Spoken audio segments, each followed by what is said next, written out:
गुन्हा केलाय, टेन्शन घेऊ नका. खिशात डॉलर ठेवा आणि सन्मानानं बाहेर या.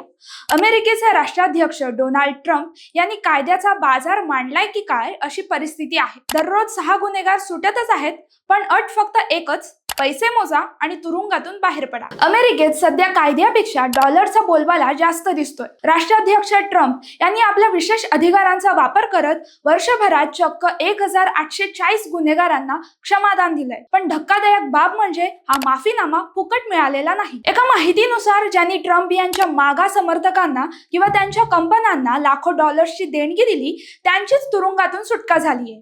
मग तो मनी लॉन्ड्रिंगचा आरोपी असो किंवा भ्रष्ट बँकर. विशेष म्हणजे या यादीत एकही सामान्य गुन्हेगार नाही. ऑक्टोबर 2025 मध्ये त्यांनी एक्सचेंज बायसन्सचे संस्थापक चांगपेंग झाओ यांना मनी लॉन्ड्रिंगच्या आरोपांमधून माफ केलंय. या क्षमादानापूर्वी झाओ यांनी स्टेबल कॉइनला म्हणजेच ट्रम्प कुटुंबांच्या कंपनीला फायदा मिळवून दिला होता. अब्जाधीश आणि सेलिब्रिटींसाठी व्हाईट हाऊसचे दरवाजे उघडे झाले आहेत.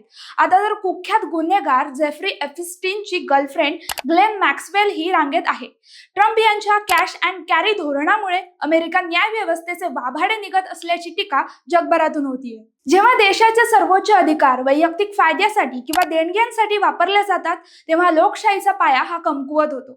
हे अमेरिकेच्या राष्ट्राध्यक्षांच्या निर्णयामुळे दिसून येतंय. अमेरिकेच्या इतिहासात प्रथमच राष्ट्राध्यक्षांच्या क्षमादान अधिकाराचा असा व्यावसायिक वापर पाहायला मिळतोय. न्याय विकला जातोय की गुन्हेगार विकत घेतले जात आहेत अशी चर्चा जगभरात होऊ लागलीये. ट्रम्प राजवटीत कायद्याची व्याख्याच बदललीये. बायडेन यांच्या क्षमादानावर टीका करणारे ट्रम्प आता स्वतःच क्षमा वाटत आहेत.